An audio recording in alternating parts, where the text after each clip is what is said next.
with stories. Snow White by the Brothers Grimm.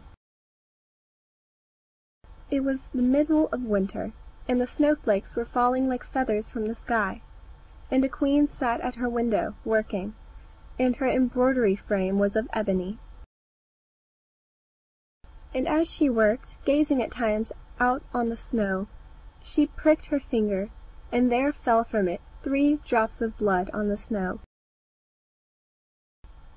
And when she saw how bright and red it looked, she said to herself, "Oh, that I had a child as white as snow, as red as blood, and as black as the wood of the embroidery frame."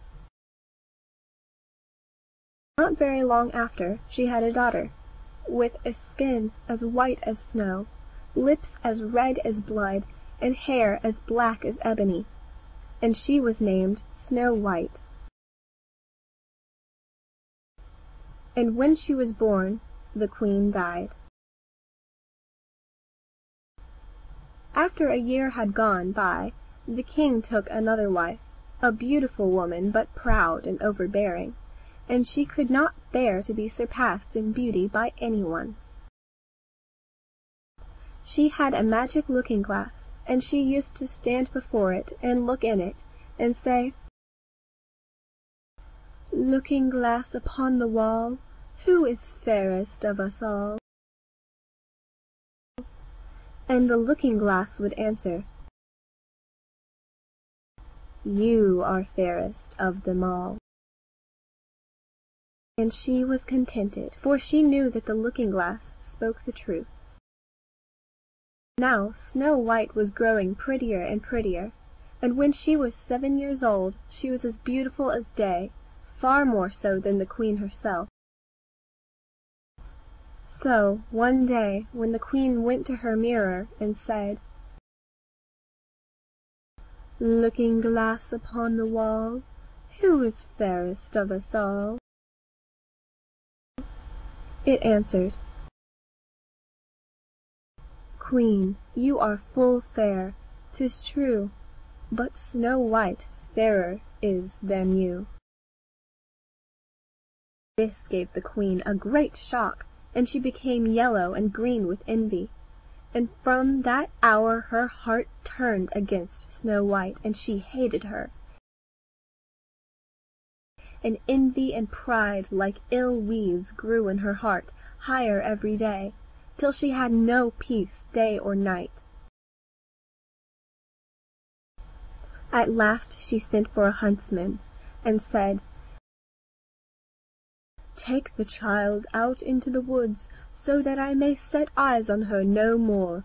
You must put her to death, and bring me her heart for a token." The huntsman consented, and led her away, but when he drew his cutlass to pierce Snow White's innocent heart, she began to weep, and to say,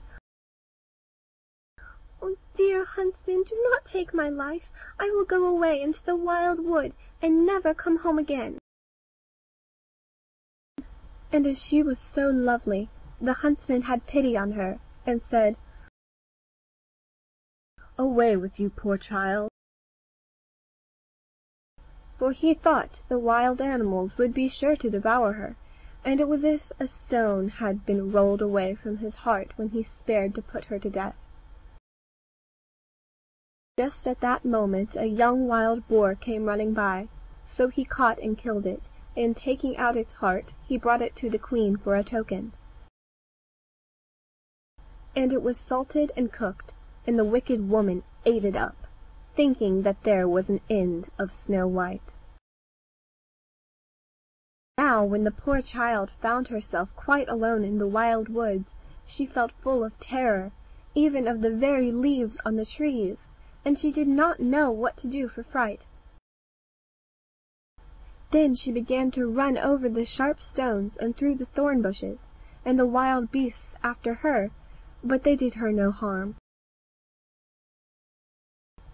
She ran as long as her feet would carry her, and when the evening drew near she came to a little house, and she went inside to rest. Everything there was very small, but as pretty and clean as possible. There stood the little table ready laid, and covered with a white cloth, and 7 little plates, and 7 knives and forks and drinking cups.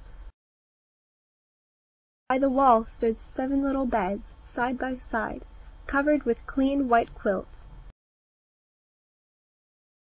Snow White, being very hungry and thirsty, ate from each plate a little porridge and bread, and drank out of each little cup a drop of wine, so as not to finish up one portion alone. After that she felt so tired that she lay down on one of the beds, but it did not seem to suit her. One was too long, another too short, but at last the 7th was quite right, so she lay down upon it, committed herself to heaven, and fell asleep. When it was quite dark, the masters of the house came home. They were 7 dwarfs, whose occupation was to dig underground among the mountains. When they had lighted their 7 candles, and it was quite light in the little house, they saw that someone must have been in, as everything was not in the same order in which they left it. The first said, "Who has been sitting in my little chair?" The second said, "Who has been eating from my little plate?" The third said, "Who has been taking my little loaf?" The fourth said, "Who has been tasting my porridge?"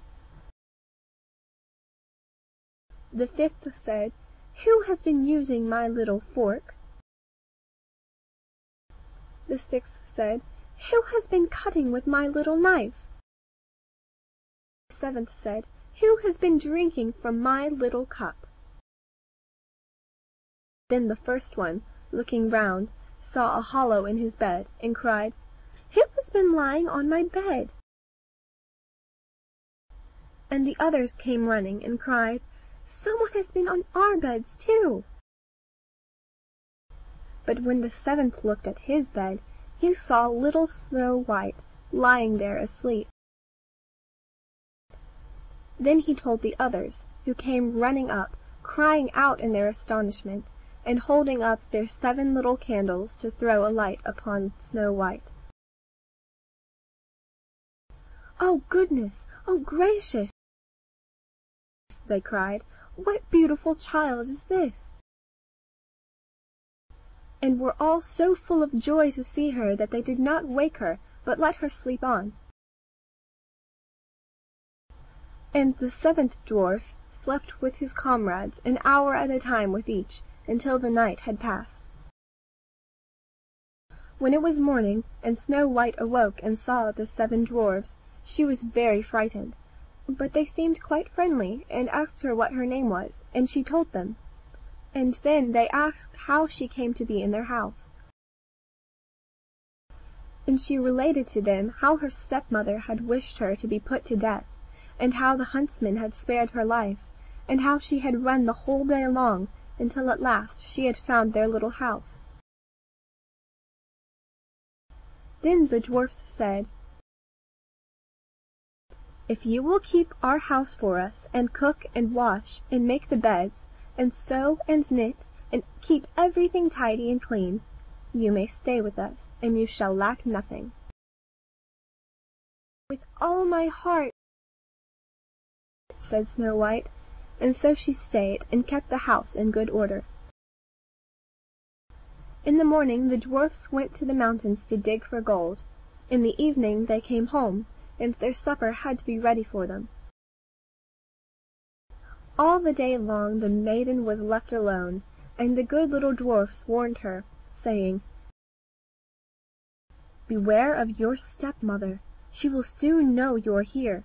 Let no one into the house." Now the queen, having eaten Snow White's heart, as she supposed, felt quite sure that now she was the first and fairest, and so she came to her mirror and said,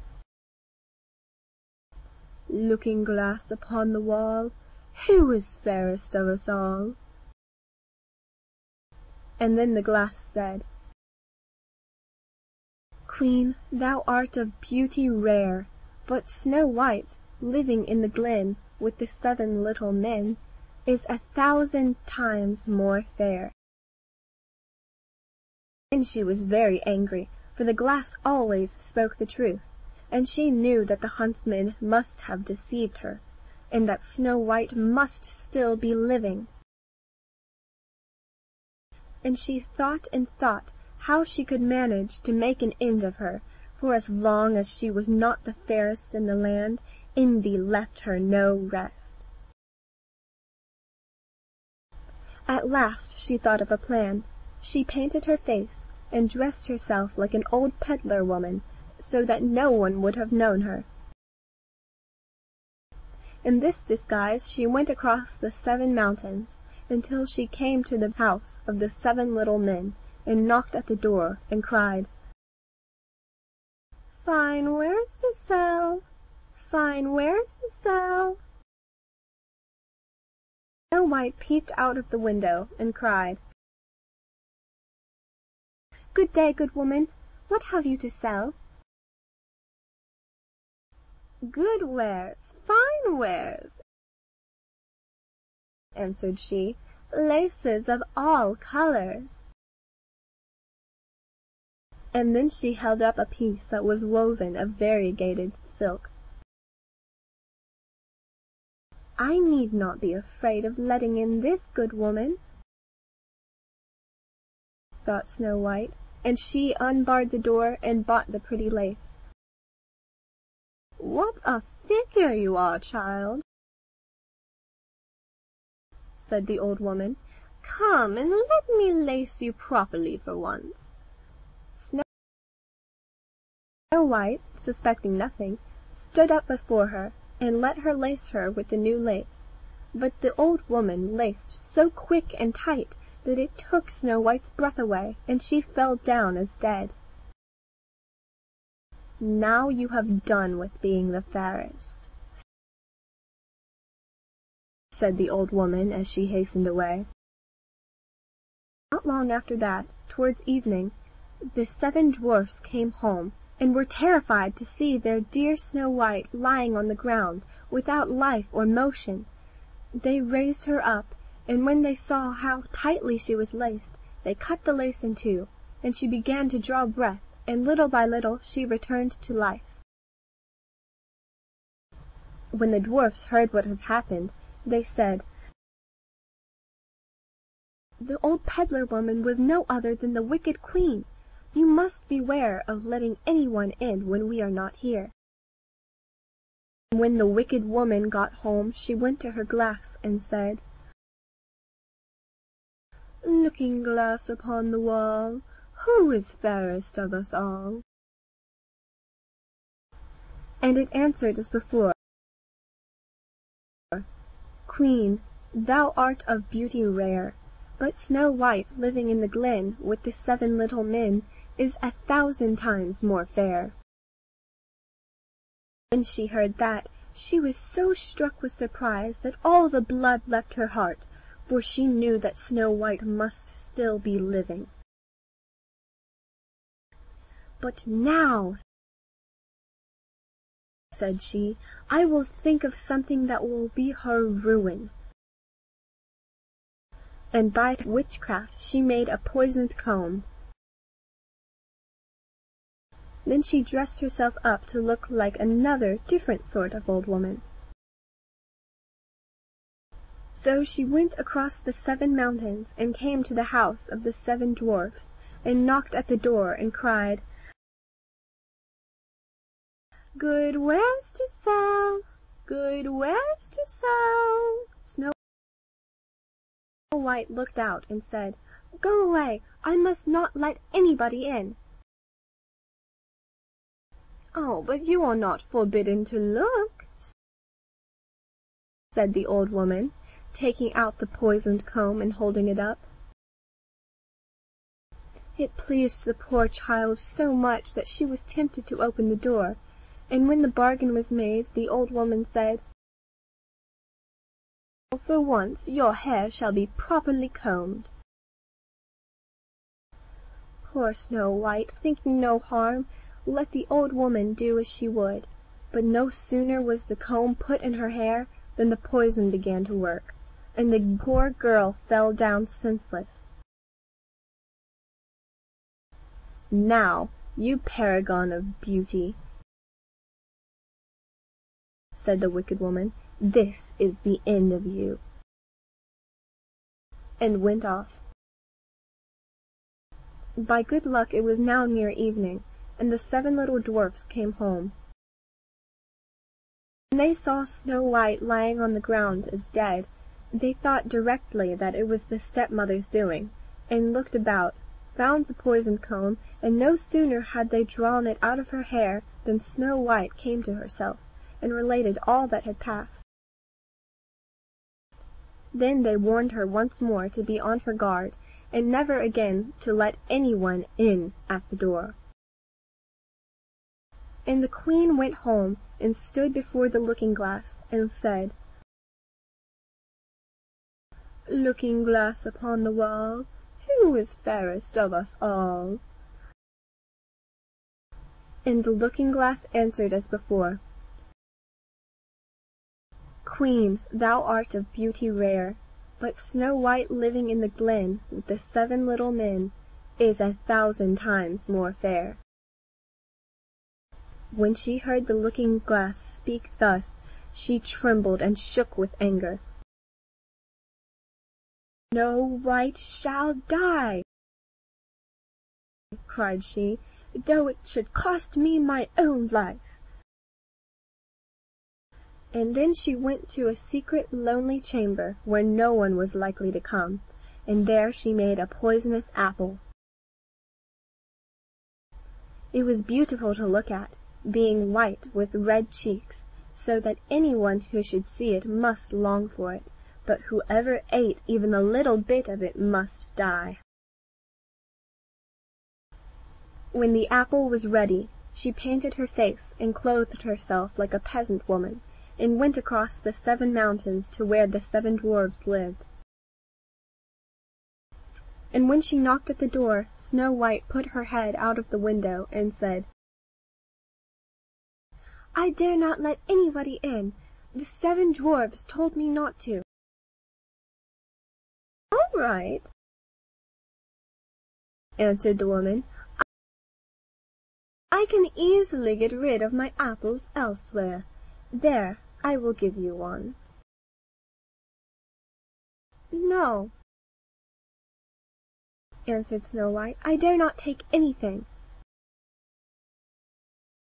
"Are you afraid of poison?" said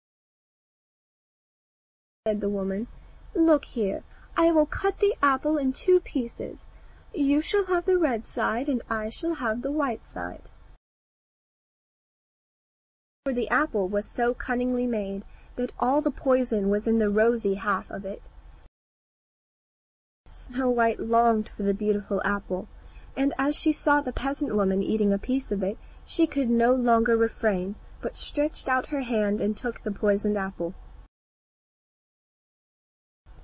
But no sooner had she taken a morsel of it into her mouth than she fell to the earth as dead.